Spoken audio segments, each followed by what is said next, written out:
For people that haven't read this article, can you explain sort of Ryan Adams' MO? Because it seemed like there was a very similar pattern with all of the women you spoke with.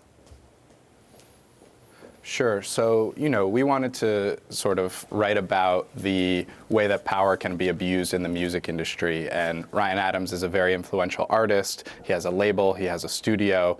And based on our reporting, months of reporting, he would often approach young female artists, singer-songwriters, tell them how amazing they were, tell them he was going to record them, take them on tour, while also pursuing a sexual relationship with them. And when these things soured or didn't go the way he wanted, he could turn abusive. He could emotionally, he could be withholding of the promises he had made about their careers, inundating them with text messages, emails, this sort of thing. And that's a bit separate from the experience that the underage fan had, but she was also an aspiring musician, so he was sort of using that power that he had to entice her into these conversations based on what we've seen. Well, let's talk about that underage person for a moment. You guys obtained some 3,000 text messages from her.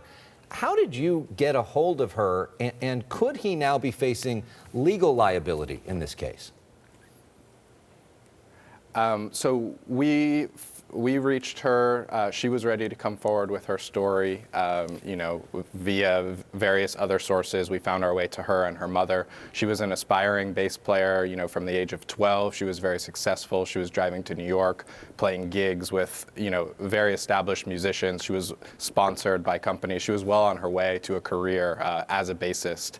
And she met Ryan over Twitter, and they had many, many exchanges, direct message, phone call, Skype exchanges that we've seen screenshots of, the text messages which we've seen on the phone themselves. And they talked about everything. They talked about music, but things turned sexual, and there were explicit photos exchanged beginning at least when she was 16 years old. Now, it's important to note that she did vary in saying how old she was to him. He was constantly asking her, how old are you, how old are you?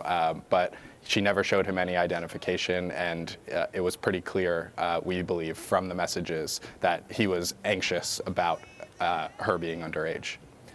And he says that some things in this are misrepresented, but he didn't lay out any specifics of what exactly was misrepresented. Real quick, in about 30 seconds, what do you think is the takeaway for the music industry as a whole? Because we've seen so many industries impacted by Me Too, not a whole lot when it comes to the music industry, the land of sex, drugs, and rock and roll.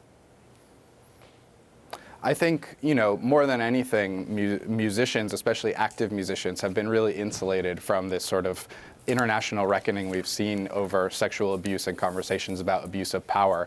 I think, we've seen the people like R. Kelly who are accused of heinous physical crimes against women, but I think what you see in the Ryan Adams story is a much more common and equally pernicious form of abusing your power, which is sort of wielding your influence behind closed doors in studios, making promises to people, sort of luring in women and then treating them horribly. And I think that this is something that has gone on in music for decades, if not centuries, but only now are we really able to sort of talk about it and hear these women's stories. And I think it's a huge reason why there aren't more women empowered in the music industry, is because what you see in our story is people's careers being cut off before they can even begin. Wow. Well, Joe, it's important and interesting reporting, and we thank you so much for bringing it to us, and thank you for being with us this morning. Thanks for having me. All right, Joe Coscarelli of the New York Times. What a shocking story.